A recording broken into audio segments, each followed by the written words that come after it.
საღამოშვიდობისა. მადლობა ინტერვიუსთვის. ძალიან მაგარ სივრცეში მომიყვანე.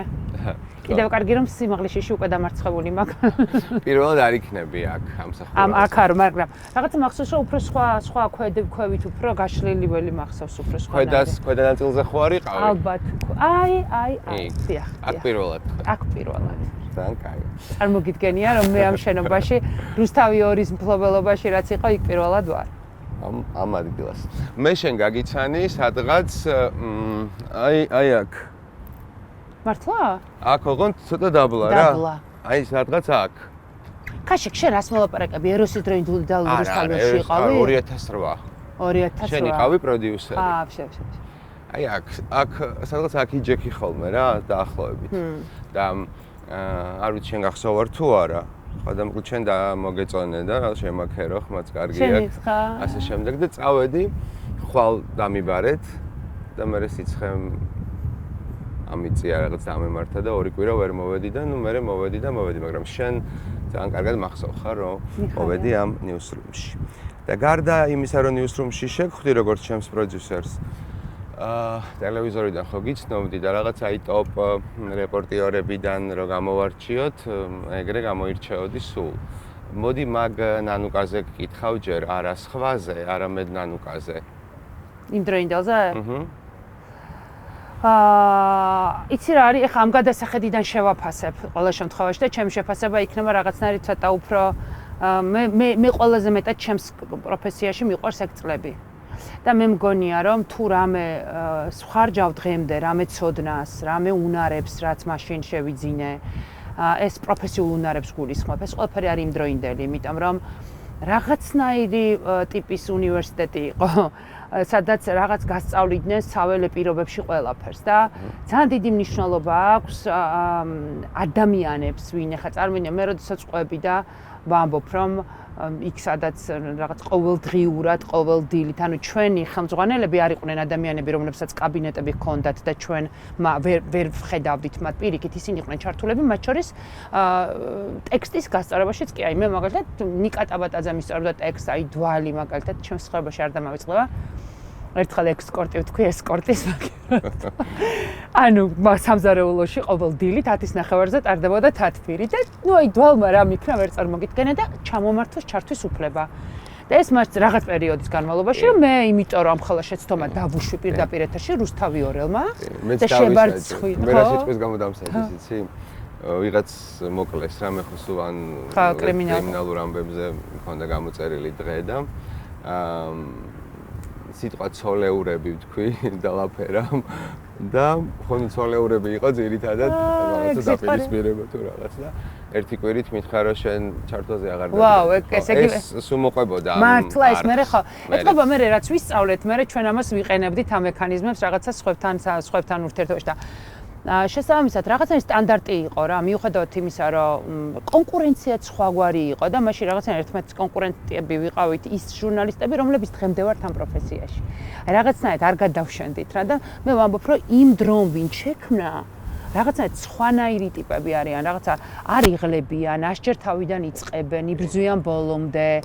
და მე მახსოვს ჩვენი კონკურენტი იყო პირველი არხი იყო ჩვენ როგორი კონკურენტი იცი თანაბარი კონკურენტი იყო და ყველაზე მთავარი თანაბარ კონკურენტში რას გულისხმობ იმიტომ რომ აყრობილმა სწორად გაიგოს ანუ იმ ინფორმაციებზე ნადირობდა რასაც მაშინ ოპოზიციური რუსთავი 2 ხო ჯანსაღ კონკურენციაში იყო მედია ერთმანეთთან და ჩემი სიუჟეტი შეიძლება შენც იგივე ქონოდა მასაც მაგრამ ჩემი უფრო მაგარი უნდა ყოფილიყო ამ ხო მაგრამ მე გულისხმობ საზოგადოებრივ მაუწყებელს აი დღეს გამორიცხულია რომ საზოგადოებრივ მაუწყებელს მოუნდეს ის მასალა რაც უნდა ფორმულას და ტევ პირველს კი არა დღემდე მოვალ და უცილებლად მაშინ ეგრე არ იყო ანუ მაშინ საზოგადოებრივ მაუწყებელი ზუსტად იმას აშუქებდა რასაც ვაშუქებდით ჩვენ და რამეს რო გვასწრებდა ჩვენ ეს ანუ ჩვენი კონკურენტები იყვნენ, სრულფასოვანი კონკურენტები იყვნენ და მე ვამბობ, რომ მაშინ იყო ის დრო, როდესაც მიუხედავად იმისა, რომ უშიშროება შემოვარდა ამ შენობაში და მე ძალიან ძვირი დაუჯდა ეს.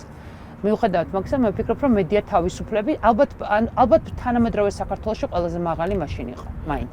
მაშინ იყო ყველაზე უფრო მეტად ოქროს ხანას ვეძახი ხოლმე მე ტელეჟურნალისტიკის და მე გარკვეულ ეტაპში ჩავარდნა აქ და ხომ არ ფიქრობ, რომ რადგან შენ ამ თემაზე თავად წამოიწყე საუბარი, მიზეზი იყო შედგება ძალიან ძლიერი იმ დროის არ ვიცი რას ნიშნავს სიტყვა შედგება იცი. აი გეტყვი რას იცი, მაგალითად აი ჩემი ლოგიკა და მსჯელობა არის ხოლმე ეგეთი, რომ არხმა ეგეთმა ძლიერმა მით უფრო ეგეთმა პოპულარულმა და სანდომ და ძალიან ძლიერი გუნდის მქონემ ხო ვიცი ხარ რაღაც იარლიყიც რაღაც კუთხეში რაღაც იარლიყების მიწერებაც კი პრობლემურია თუნდაც ეგ და ნებისმიერი სხვა იარლიყი როგორც გარეჯი საქართველოს აი კი არ გავს ერთმანეთს მაგრამ ეკრანზე რაღაცის გამოჩენა უკვე გარკვეულ ეს არ იყო იარლიყი ეს იყო სიმართლე გარეჯი საქართველოს ეს იყო პოლიტიკური სპეკულაცია. ქულები უნდა დაეწა და იმიტომ რომ ეს იყო ერთმნიშვნელოვნად არასწორი თამაში ხელისუფლების მხრიდან და რუსთავი ორი იყო გამარჯვებული ხალხის ტელევიზია.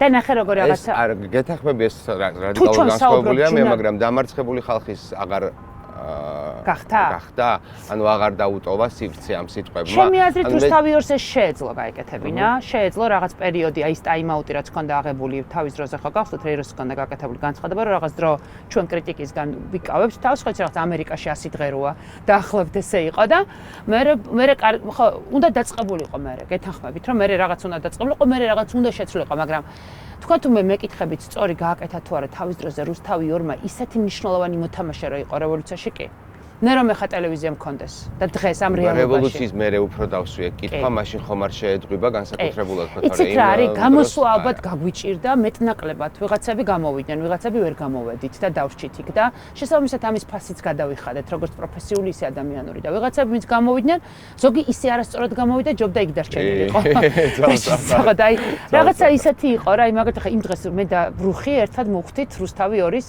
აქციაზე რუსთავი ორის შენობის წინ და რუხი იყო ის ადამიანი რომელიც ტექსტებს მიკითხავდა და ჩემი ხელმძღვანელი იყო და მედია სტანდარტი აქვს აი ჩემთვის არის ერთ-ერთი საუკეთესო პროდიუსერი რომელთანაც მე მიმუშავია სტანდარტის სწორი სტანდარტების შექმნის თვალსაზრისით და რუხი იყო იმ რუსთავი ორში რომელიც რუსთავი ორიც ბობოქრობდა და რომელიც რუსთავი ორიც მინდა ძალიან სწორ პროდუქტი თამარ რუხაძე რომელიც ახლა ზია მაღლობელის მაგივრად ხელმძღვანელობს და მისი კი თანამებრძოლი მეგობარი მისი კოლეგაა და ღირსეული გამგრძელებელი მზიას საქმის და მე ვეუბნებოდი რას მოვესწრებოდი თქვა რას ვიფიქრებდი როდეს მეთქე რომ მე და შენ რუსთავი ორი იმიტომ თამარი სულ იმ პოზიციაზე მყოფი იყო სულ სწორად დილას იდგა და რას წარმოვიდგენთ რომ მე და შენ დღეს აქ ვიდგებოდით და ნინო შუბლაძეს წინააღმდეგ აქციას მოვაწყობდით თუ წინააღმდეგ თუ თქვენ თუ რა არა რაღაცები დროს ისე გიცვლის და ადამიანებსაც ისე გიცვლის რომ ხო ძალიან საოცარი ფაქტების წინაშე გაყენებს მაგრამ მე კიდევ ერთხელ უნდა დაუბრუნდე რომ ჩემთვის ერთ-ერთი საუკეთესო დროა ის წლები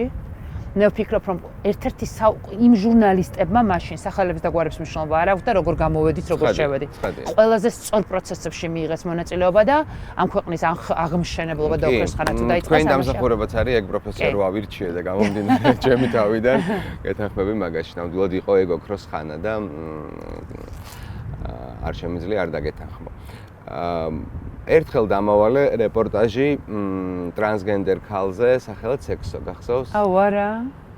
შენ გქონდა ადრე გაკეთებული რეპორტაჟი, როცა ის დააკავეს, ციხეში იყავი შესული მასთან, არსებობდა. კი, როგორ არა? კი, როგორ 5 წუთში 5 კადრით რო გქონდა, მე და ალავერდაშვილს გაკეთე. რომ მიდის და მაგაზე რა ავაწყოთ. და მე ეგ იყო გამოსული ციხიდან, შენ შეიტყობდი თავისთავად, იმიტომ რომ წყარო გეტყოდა თუ როგორც არიან შესაძლოა თვითონ და თხოვე რომ სიუჟეტი გამეკეთებინა. არ ვიცი გახსოვს თუ არა. ანუ არ მახსოვს. მე გავაკეთეთ ეს სიუჟეტი, ძალიან საძაგელი რეპორტაჟია მთლიანობაში. მე უნივერსიტეტში ხელმძღვანელობ ხოლმე მაგ რეპორტაჟით, რომ სახელმძღვანელოა როგორ არ უნდა გააკეთო ზოგადად LGBTQ თემზე რეპორტაჟი, მაგრამ რადგან 2008 წელია არც სტანდარტები არსებობს, არც ტერმინები ვიცით, ძალიან ისეთი ამბავია და ხშირად მახსენდება ხოლმე ეგ დავალება, როცა 2 თუ 3 ღამე ვეძებდი ამ ადამიანს და მე ვიპოვე, ჩავწერე ინტერვიუ და ის რო შენ პროდიუსერი ამის გამო შემაქებდა რომ რაღაც ეგეთი დავალება მომეცი, ურთულესი რომ ვიღაც ადამიანი უნდა მეპოვა და მე ის ვიპოვე. მოკლედ სექსის შესახებ ეგ დავალება არ გახსოვს. არ გახსოვს. კარგი. მე მახსოვს იცი რა. მე მახსოვს, როდესაც ომი დაიწყო და მე ვიყავი მაშინ პროდიუსერი. მახსოვს რა თქმა უნდა ომში წასვლა მინდოდა ისევე როგორც ყველას მინდოდა და აქ იდგა ცოცხალი რიგი, იმიტომ რომ ჩვენ არ გქონდა ეს დამცავი საშუალება იყო 1 თუ 2 და რიგში ვიდექით რომ ეს რო ჩაგვეცვა სპეციალური ეს ბრონი ეს დამცავი ჟილეტები ეს რაღაც ჩაფხუტები ეს რო ქონდა ჩაფხუტი ჯერ კიდე მაშინ არ ქონდა უჩაფხუტო დავდიოდით და ეს მავთულით დამაგრებული იყო კი და მაშინ და მეუნებოდნენ რომ ну айсо მიხსნიდნენ მაშინ რომ არა არისო ხა წესიო ესო იმიტომ რომ აქო ქაშიაშვილი ელოდებაო ბაღაშვილი ელოდებაო და მოკლედო არ არისო სწორიო ხა შენი განაცხადიო რომ ომში წასვლა გინდაო და ну მე არ მოვეშვი ამ ამბავს რომ მეთქი რას ქვია არ არის სწორი მე ჟურნალისტი ვარ და მე როდის მე გავხდი აღარ მომინდა პროდიუსერობა ხუწუჩი და მოკლედ მახსოვს რომ მე წავედი და მახსოვს თქვენი სახეები. მე არ ვიცი იმ წუთას რას ფიქრობდით ამ ამბავზე და ჩემზე, მაგრამ მე ეს მაშინ არ მაწუხებდა საერთოდ, მაგრამ აი მახსოვს ეს რაღაცა თან სწორი და თან არასწორი, აი თან რო გინდა რომ ამ პროცესებში ძალიან შუაგულში იყა და მე მახსოვს რომ ყველა ერთად მოხვდით იქ. კი, ყველა ერთმანეთს შევხვდით საერთოში. ერთმანეთს შევხვდით საღამოს. ეგ რთული ღამეა, მაგას ვერ ვივიწყებ ხოლმე სხვათა შორის.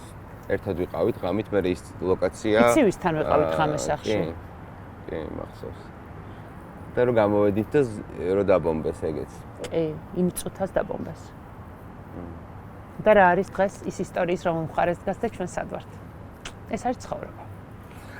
ნამდვილად. კაი, მოდი დღევანდელ დღემდე მოვიდეთ. ნანუკაზე რომელზეც საუბრობდით, რომელიც ჩემთვის ტოპ რეპორტიორი იყო.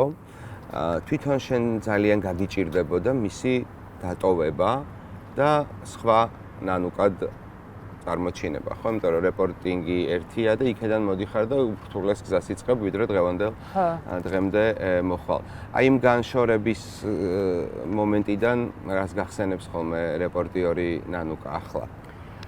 იცი რა არის, მე მგონია რომ ეხლა ჯერსაც ამ ბოლო პერიოდში ძალიან ხშირად ვარ რეპორტიორი ჩემი ტელეფონით.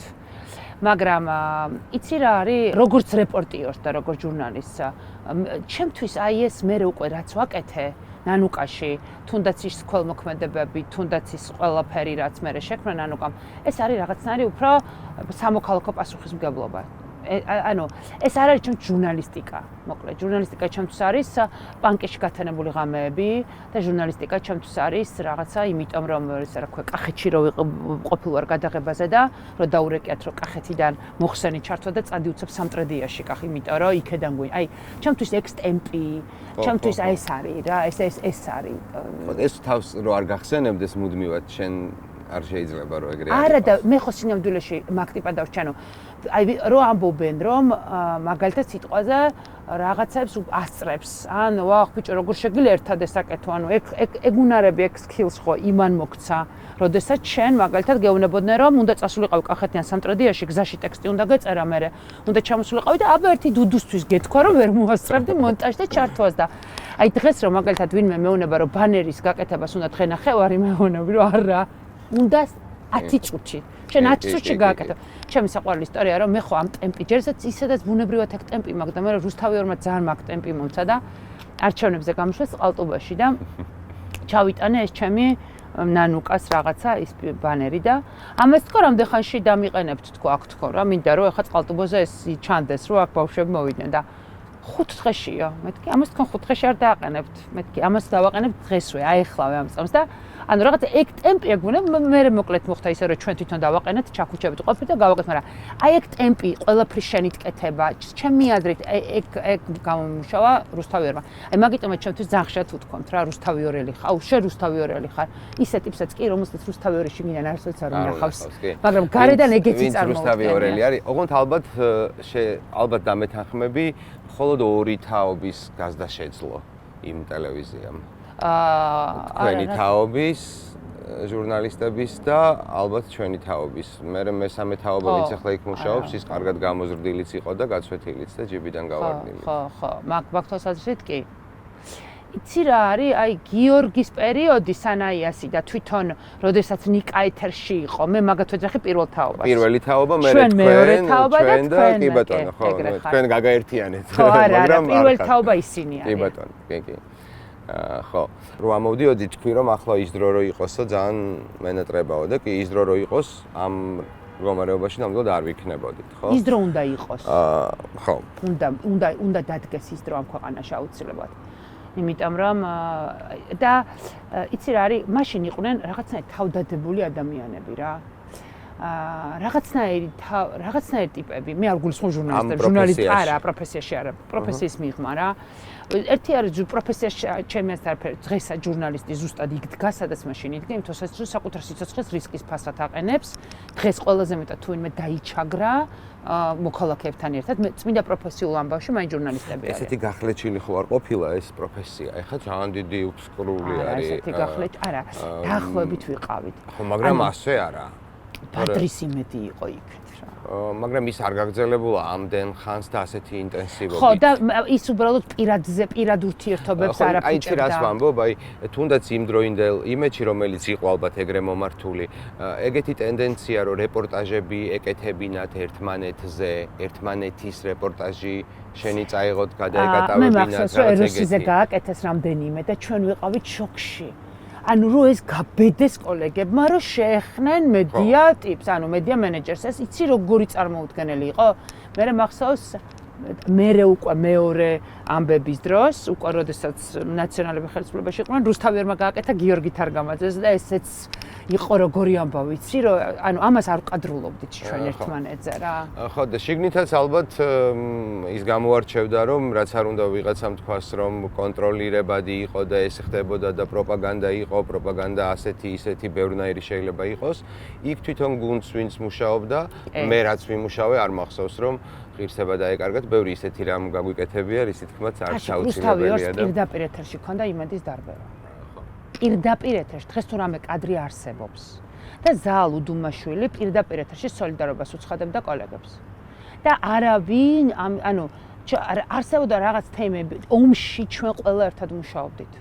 მე იმედი ჟურნალი, მე არ ვიცი ახლა ჩვენ როდესაც იქ დავრჩით, გახსოვს იქ იყვნენ იმედი ჟურნალისტებიც. ანუ იმ სივრცეში, რომელიც მე შემეძლო მომეპოვებინა უსაფრთხო სივრცე, სადაც ჩვენ შეგვეძლო დავჩენილიყავით ღამე, იქ დავრჩით ყველა ერთად. ამნიშნობა არ ქონა ვის რა მიკროფონი ეჭირა ხელში. ანუ იცი როგორ რაღაცაა, ეგ ხო მაშინ ეს ხდებოდა, მაგრამ დღეს ჩემი აზრით იმედში ჟურნალისტები არ მუშაობენ. ოღონდ ამას გულისხმობ, რომ ნამდვილად პროფესიულ, ანუ ჩემთვის ეს ტიპები არ არიან ჟურნალისტები. ჩემთვის ეს ტიპები არიან პროპაგანდისტები, ანუ მაშინ დელ იმეჯში, თუნდაც ბადრი პატრაკაშვილის იმეჯში მუშაობდნენ ჟურნალისტები. მიუხედავად იმისა, რომ ნათია მიქიაშვილი იყო ძალიან დაპირისპირებული ნაციონალური მოძრაობა, ნათია მიქიაშვილი აკეთებდა გამოძიებებს და ის სტანდარტი მოსწონდა თუ არა მაშინდელ ხელისუფლებას, ის საუბრობდა ფაქტებზე, რომლის მტკიცებულებებსაც ეთერში ხო, რეპორტაჟებს, ახლა იქ გთავაზობენ რეპორტაჟებს სტუდიიდან, თუ დააკვირდები, იმედის ვარსკვლავები გარეთ იშვიათად გამოდიან ხოლმე სტენდაფების შესახებ. არა, მე მაგალითად, ხო, მაგრამ მე მაგალითად უარეს გეტყვი. იმედმა გააკეთა რეპორტაჟი ნანუკას ფონზე, აი მაგალითად გეტყვი, სადაც თქვა, რომ ნანუკას ფონდმა შეიძინა ფეერვერკი, რაც აბსოლუტურად სიგიჟია, ანუ ბუნებაში ეგეთი ფაქტი არ არსებობს და ამის არც ერთი მტკიცებულება არ წავიდა. ანუ დღევანდელი იმედისთვის მნიშვნელობა არ აქვს სიმართლეს. აი ახალგაზრდებს რო იჭერდნენ, ეგეთ ქარდებს აქვეყნებდა, ნახავდი დამნაშავე ნომერი 1, დამნაშავე ნომერი 2, ანუ ეგ ხო ჟურნალისტიკა არ არის. ხო, სამწუხაროა რომ აქამდე მოვედით. ძალიან საძაგელი არის დღევანდელი. მაგრამ სამაგეროდ იცი რა ქნეს, მაშინდელ იმედს ყავდა საფორთერი. მაშინდელ იმედს გულშემატკივარი ყავდა და მაშინდელ იმედში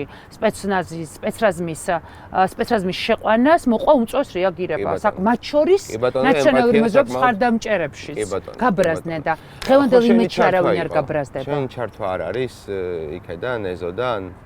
შენ არ ერთვები თუ არა სწორად მახსოვს იმედში არა მე ვიყავი რომ ისე მისული და ალბათ მისული და შენი ინტერვიუ ეგ ერთ-ერთი არის ეგეთი კი მიუხედავად იმისა რომ შლეიფს რომელსაც მაძახებენ ჩემს ყოფილს აბსოლუტურად სხვაგან იყო მაშინ მაგრამ ამას ხელი არ შეუშლია რომ მე როგორც მოქალაქეს მაშინ სწორი პოზიცია დამიფიქსირებდნენ და როგორც ჟურნალისტი კი იმიტომ რომ ალბათ ამ პროფესიაში და ყველა პროფესიაში ალბათ ყველაზე მთავარი არის ერთხელ არ წაგიცდეს თუ ერთხელ რაღაცას დათანხმდები, აღმოჩნდები ამ რაღაც უზარმაზარ ჭაობში, საიდანაც ალბათ ვეღარ გამოხვალ, ხო? ხო, ალბათ რა. აი ადამიანები წარსულიდან ალბათ მომდევნო კითხვა ეგეთი მექნებოდა. აი ადამიანები წარსულიდან, შენი ნანუკას წარსულიდან ამ პროფესიიდან, ხო? ძალიან დიდი ხო გახლეჩვა მოხდა ჩვენს შორის. ძალიან.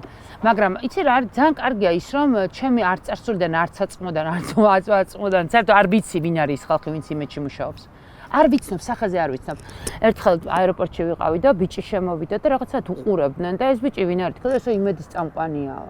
ანუ დამიჯერებ რომ მე იმედისთვის თუ ფრაგმენტი არ გადის ის რაც მე მინდა რაც მე მეხება რაც ანუ უბრალოდ რომ აინტერესებს როგორ აშუქება მე იმედს არ ვუყურებ. მე არ ვიცი ეს ხალხი ვინ არის. მე ნიუს გულისხმობ, საინფორმაციო სამსახურს გულისხმობ. რაც შეეხება რუსთავი 2-ს, რუსთავი 2 ჩემთვის არის სიგიჟე ტრანსფორმაცია, მორალის, სტანდარტის, ანუ ადამიანები, აი წარმოიდგინე რომ არ იცვლება რა, არც კაბინეტი, არც შენ, არც ტექსტები, უბრალოდ ხელისუფლება იცვლება და შენ ერთი ხარ და ამ ყველაფერს აკეთებ ყველა ჯერზე. და გარეთ 2025 წელია. ხო, და ეს არის ძალიან დრამატულად. ამ საუკუნეში სადაც საერთოდ აღარ არის საჭირო ტელევიზია იმისთვის რომ ამბავი გაიგო. ხო, და შენ ისევ ამ შავყუთში ტვინის გამორეცხვის რაღაც ხელოვნებას. ზუსტად იქ არიან, როცა რუსთავი 2 თუ არ იტყოდა კაციშვილი რომ ვერ გაიგებდა ამბავს, იქ არიან ტიპებს გონიათ რომ ის დრო არა. ხო, არა და ჩამოსქროლავდა სამყარო მიცის. უფრო მეც გაიგებ Facebook-იდან ვიდრე შენი ტელევიზიით. ცხადია. მოკლედ სხვა ნანუკაში იყო ეგეთი გადაცემა, პრინციპში მე პირველად შენი გადაცემიდან გავიცანი ბერა ივანიშვილი. ხო, ეს იყო ნანუკა შოუ იმედი. ნანუკა შოუ, კი ბატონო.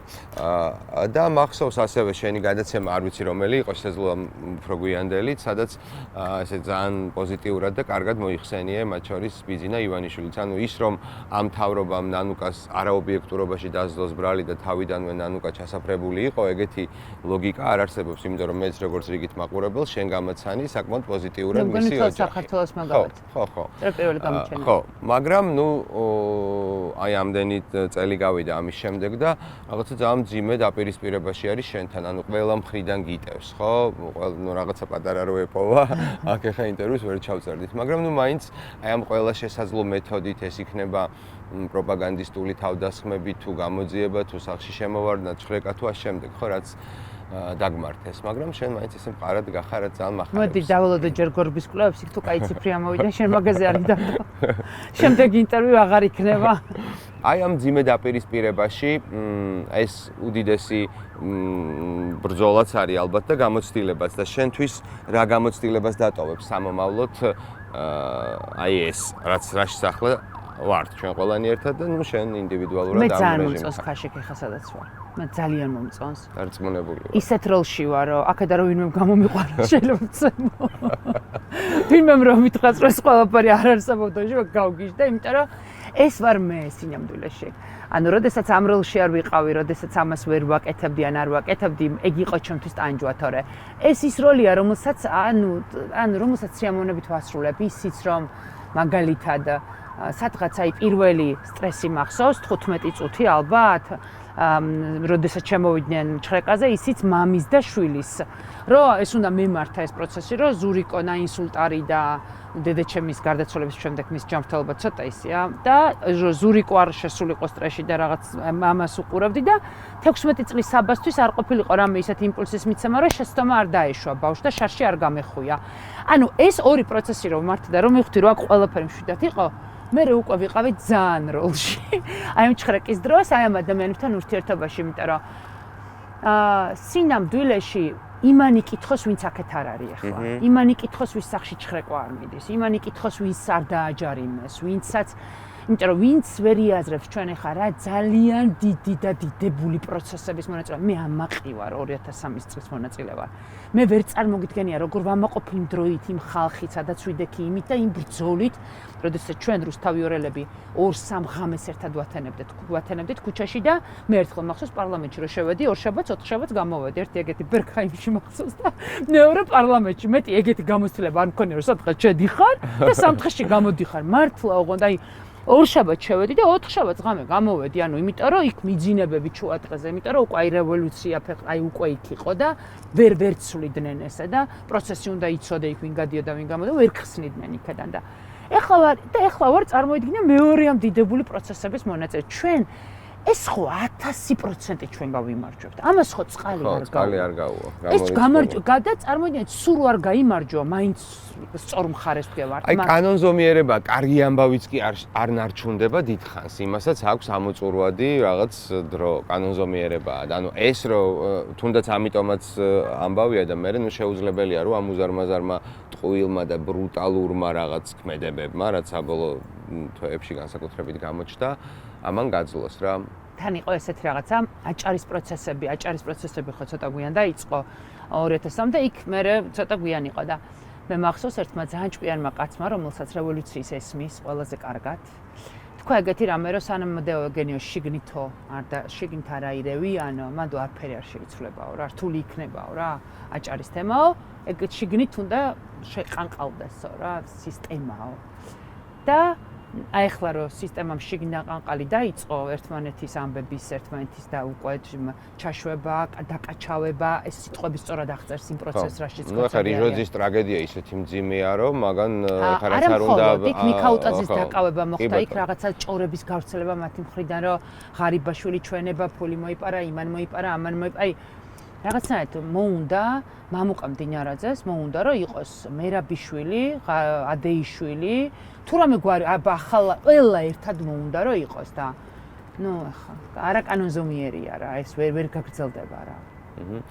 თან რაღაცნაირად ცოტა უფრო საშიშად გამოიყურება ის მდგომარეობა, რომ შემაკავებელი არაფერი არ აქვს და რაღაც ჩამოკიდებული არიან აბსურდულ გამოგონილ რაღაც მჭექარე თემებზე, რომლითაც ფონს გადიან. რაც არ არსებობს შენი დაცვა, იმიტომ რომ ყავს ხო ნაცემი ჟურნალისტები, ციხეში ჟურნალისტი. ანუ ამ პროფესიისთვისაც ასე არავის არასდროს შეუტევია, ხო, თორე როგორ არა მოუკლავთ ჟურნალისტი, მაგრამ ასეთი ყოფილიყო, ასეთი საფრთხე ხელშესახები არა, ხო? ანუ ესე ძალიან ღია მასში მოვიდა, ხო, პირდაპირ ბრძოლაში. კი. იცი როგორ რაღაცა ერთის ხრივ ეგ, მაგრამ მეორეს ხრივ მე მგონი, ხო, ის რომ ჩვენ გვაქვს ეს შეგრძნება, რომ დაუცვა, ყველაფერი გაგვიტრუხეს, ხო, რაღაცნაირად ციხეც, ყველაზე მთავარი და მნიშვნელოვანი რა არის ჩვენს მხარეს რა. ის რომ არაფერმა არ იმუშავა, არც ერთმა მათმა ხელსაწყომ არ იმუშავა. ბოლოს აი შარდების სპეცოპერაციამაც არ იმუშავა. ყველაფერი, ანუ აი ყველაფრით წააგეს რა. არც ჯარიმებმა არ იმუშავა, გუშინ ისეთი ლამაზი კარნავალი იყო რუსთაველზე რო გავედი, აი არ ვიცი ხა შეშურდება ნებისმიერ კარნავალს ეს ლამაზი სახებზე აფარებული, ანუ გამოსავალი ადამიან მედეგმა, ქართველმა მედეგმა ყველაფერში იპოვა. რა არის სადეს? ეს ერთის მხრივ ძალიან კარგი პრობლემა. მეორეს მხრივ, ხო როგორ შემოგვიტიეს ფორმულა ჯერ კიდევ ანთია. ტევე პირველი ჯერ კიდევ ტევე პირველზე და დამიჯერე რომ თქვენს და ჩვენს და ჩვენ ყველა ერთად არ ჩავქრებით მანამ სანამ ისინი არ წავლენ. ანუ ჯერ ისინი ჩაქრებიან და მე ჩვენ ავიენტებით და სხვანაირად არ გამოვა. ხო, ზუსტად. ანუ რა მიმუშავა, რაც გააკეთეს. ლიდერების დაკავება დაიწყეს და ბოლოს უკვე იყო რა იცი, აი მე ნეტ ახლა ეს რასიზმს თავს როგორ დააჭერინებს, ეს პროცესი მაინტერესებდა მარტო. ტრენდული გახდა ეს ბოლოს. და მარტო ის მაინტერესებდა, ნიკა მივიდა იქ. გივით არ გამაძე, ხაჩორის ესე მივიდა, კარგად. და აი იქ გივი იქ ის და უკვე ბოლოს საინტერესო ეს პროცესი გადაიზარდა იმაში, რომ სიმსანახაობაში რომ ვინ როგორ დააჭერინებს თავს, ანუ ტიპებმა ყველაფერი გაუბრალოვეს. და ვერაფრით ვერ შეგვაშინეს, იმიტომ რომ ძალიან ბანალურია, რასაც ვამბობ, მაგრამ როდესაც დარწმუნებული ხარ, რომ სადაც ხარ, იქ უნდა იდგე, ვერაფერი ვერ გარყევს ამას. ეს არის კანონზომიერი, როგორც პოლიტიკაში, ნებისმიერ საკითხში, არა აქვს პროფესიული არჩევანი იქნება თუ პირადი არჩევანი, სადაც დგეხარ, იქ დგომა რომ გინდა და რომ იცი რომ იქ უნდა იდგე, ვერ გარყევს ვერავინ ამ სამყაროში. მაგიტომაც ვერ შეგვარყია ეს კოცები. ხო, რითიც არ უნდა შემოგიტიონ. თან მეთოდები ბინძური აქვთ სამწუხაროდ. რუსული. ხო. ძალიან რუსული მეთოდები აქვთ, აი ეს რაღაცა თვითმკვლელობამდე მიყვანის პრეცედენტები მე მახსოვს შევარდნაძის დროს, მაშინ როდესაც რუსული KGB იყო ოფიციალურად მართვის პროცესებში. ეს დასმენები ერთმანეთის რაღაცა ხემასთან მეფესთან დასმენები, მისუს წერტილზე დაბიჯებები, იმიტომ რომ როგორც ჩანს ენის მინტანმა კარგად იცის რა უნდა უთხრას, რომ გაანაწყენოს ის და ეს საკითხი არის ფულის მოპარვის ამბავი და შესაბამისად აი ეს ძალიან რუსულია ეს ყველაფერი, რაც მათ თავს ხდება. არ შემიძლია არ კითხო ფონდზე. ვიცი რომ სრული სიჩუმეა, მაგრამ ხომ არ გამოგეხმაურა გამოძიება, ხომ არ გეუბნება რამეს, გაძლევენ უფლებას რომ დაივიწყე, მე ველოდები ახლა ბრალს. აგვისტოს ბოლომდე წამიყენებენ ესენი ახლა მე ბრალს, ველოდები ბრალის წაყენებას. ჩემი ეს აქამდე წამიყენებდნენ, უბრალოდ მათი გეგმები არიან ამ პოლიტიკოსების ფლეშმობმა. და რა ტიპის ბრალი უნდა იყოს, რას ფიქრობ? აი ეს გადატრიალება, დამხობა, აი უბედურება, მართლა ბრალი რო წავიკითხე, არ ვიცი, სამუდამო ალბათ, რასაც ითვალისწინებს, მაგრამ სავარაუდოდ ეგ იქნება, რასაც წამიყენებენ და წაგვიყენებენ ყველას ალბათ, ვინც ფონდების ნაწილში ვართ. და რაღაცნაირად შეეცდებიან, რომ ამ სასამართლოთი დამღალონ. იმიტომ რომ რაღაცა მგონია, რომ ეს არის ხა მათი გეგმა, აი აგვისტოში ველოდები ბრალს რა. მანამდე სველოდებოდი სიმართლე რომ გითხრა, უბრალოდ აი ეს პოლიტიკოსების ეს ციხეში შესვლა არ იყო მათი გეგმა და ხა. ციხის მოლოდინიც გაქვს? იცი რა არის, არ ვიცი. იმიტომ რომ გააჩნია როგორ წავა პროცესები რა. ჩემი აზრით ახლა მათი ინტერესი უფრო ის არის რომ მე პროცესებში მათი წარმოდგენით დავიღალო ეს რუტინა, სასამართლო ისეს და კი არ იციან რომ ეს არ დამღლის და უფრო როლში შემიყვას. მე ვიღლებ იმას როცა არაფერი არ ხდება, როცა ერთი იგივე რუტინაა. თორე როცა რაღაცა ახალია და სიახლეა, იქ რომ რამ შეიძლება დამღალოს. ხო, შეუძლებელია. კანონებით რაღაცნაირად ისე აბურდეს, სულ რო გვინდოდეს რომ ახლა ობიექტურები ვიყოთ და თუნდაც ორთოდოქსი ქოცი ჟურნალისტები ვსაუბრობდეთ, ახლა სულ რო გვინდოდეს რომ დავიჯეროთ რომ ნამდვილია, შეუძლებელია დაიჯერო რომ 30 დღეში პარლამენტის ამ შემადგენლობამ თუნდაც ნახევარი კანონი დაწერა, არა თუ დაუშვათ 100, ხო? კანონებზე იწერება. აი ამანაც და მე წაიკითხა qavalashuma და მოაწერა ხელი, მოასწრო ყოველთვის. და გაიგო და ხელი მოაწერა. ჩვენ ხო ძალიან საინტერესო დროს ცხოვრობთ რა, წარმოიდგინე პრეზიდენტი, რომელსაც არ აქვს დიპლომი და პატიმარი, რომელსაც აკავებენ ესენი და აბარებს უნივერსიტეტში საპატიმროდან. ანუ რაღაც სინამდვილეში წარმოიდგინე რამდენ რამეს ეხლა საბაჯიქიას ეწერა წერილში რომ საჯარო იყოს წერილი რომ ჩემი შვილიშვილებისთვის ამბავი მაქვს მოსაყოლია და შენ წარმოგიდგენია ქაშიქ ჩვენ რამდენი ამბავი გვაქვს მოსაყოლია აი ბაბუები რომ ამბობდნენ რომ ომში იყო მისი ბაბუა ამას როგორ უყურებდი იცი რომ აი მე სერგო მაჭავარიანის სერგო ჟორჟოლიანის მამა იყო ომში და ამას ისე უყურებდი რომ ნაუმარი კაცი იყო და ჩვენ დარწმუნებული ვარ რომ თანამედროვე ბაბუები ვიქნებით რამდენი წელსაც არ უნდა ვიყო და ბებიები და შესაბამისად აი ამას რო შეხედავ ესე რომ რამდენ რამეს მოუყვებით შვილიშვილებს რომ იქ რაღაც რევოლუცია იქ მერე ეს რაღაცანაირი ომის ურთულესი პერიოდი ჩვენი ქვეყნისთვის და აი მაშინაც იქ იყავი და შემდეგ უკვე ეს ანუ ჩემი აზრით ჩვენ ძალიან გაგვიმართლა რომ ეხა ამ დროში ამ სივრცეში დავიბადეთ და მე ვფიქრობ რომ ძალიან გაგვიმართლა იმაში რომ აღმოგვაჩნდა ეგ ღირებულებები რომ ეს მხარე ავირჩიეთ იმიტომ რომ ანუ არ ვიცი ხა შეიძლება სახელობითაც ესე არსად არ ჩავიწეროთ სხვათა შორის რო იცოდე როდესაც ჭხრეკაზე შემოვიდნენ დავიწყე დაგუგლა ფონდის რამე ამბავი თუ იგუგლება ვინმესთან კავშირში და ერთ-ერთი მსახიობი ვიპოვე რომელიც რაღაცა უკვე რაღაც გამორჩელებელ საზოგადო ფონდიდან აფინანსებდა და ასე შემდეგ და გამიჩნდა სურვილი რომ ოდესმე რა ვიცი ჩემმა შვილიშვილმა შვილთაშვილმა რომ დაგუგლას იქნებ ჩემი სახელიც იქ სადმე იყოს ფონდის ნაწილში რომ ეს ფონდი ამ როლს ასრულებდა მე მინდა ეს და მე მართლა აი არ ვიცი მე მინდა კი არ ვიცი აი მე ვფიქრობ რომ გამიმართლაც და მე ვფიქრობ რომ ყველაზე საინტერესო დროში ვცხოვრობ იმიტომ რომ ამისი შანსი მაქვს იმისა რომ შემდეგ, როდესაც აღარ ვიქნებით, ჩვენზე ვიღაცამ რაღაცა მოყვეს და ამას ეს რანაირად შეიძლება ახლა საპირწონეთ მყავდეს მაგდა ანიკაშვილი, რომელიც მიხეილ სააკაშვილის სატელიტი პოლიტიკური პარტიის წევრი იყო, რომელიც ასევე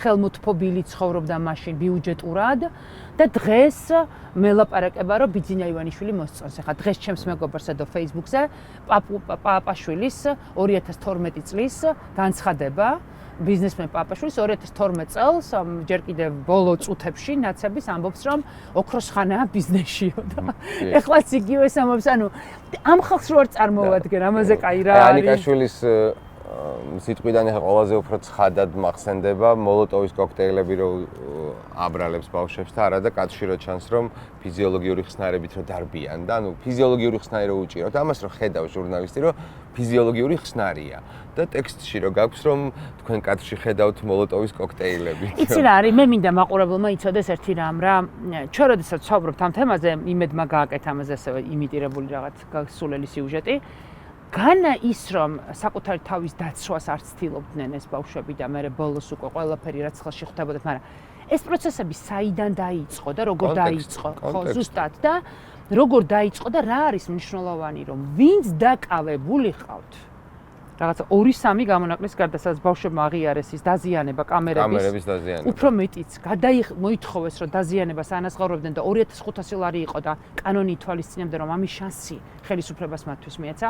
საპროცესოზე უთხრეს რომ ოკეი გიფორმებს საპროცესოს და გადააგდებინეს და გადააგდეს. ისევე როგორც ბუბუტეიშვილს გადააგდეს. ანუ ეს ხო ცალკე თემაა მორალური ნაწილი, მაგრამ მეორე საკითხია რომ ის რასაც ხედავენ და რასაც ხედავთ ანუ ვიყავთ დაკავებული ანდრო ჭიჭინაძის საქმეში არის ხალხნო ანდრო ვიდეო მტკიცებლობა ანდრო ჭიჭინაძე შუათით აჩვენებს პოლიციელს და ეს არის ანუ გაკვირვებული და აქედან პოლიციელი ეუბნება მოდი სისაძაგლეებს ანუ რაღაცა სხვა უნდა გიქნაო ანუ და ანდროს აქვს ბრალი წაყენებული ხა ანდრო მახსენდება ყველაზე ბოლო იყო ეს ვიდეო მტკიცებლების აღთორე ხესხობზე არ ვსაუბრობ საერთოდ ტერიშვილი ეკითხებოდა გამაგებინეთ რატო ზივართ ვერ გაიგონთ ვიდეო მტკიცებლებს უყურა ამ კაცმა ოღონდ ტერიშვილი არც იგინება ვიდეო მტკიცებლებს უყურებს ვერ გაიგო რატოა დაკავებული ანუ ამაში ვცხოვრობთ ჩვენ რა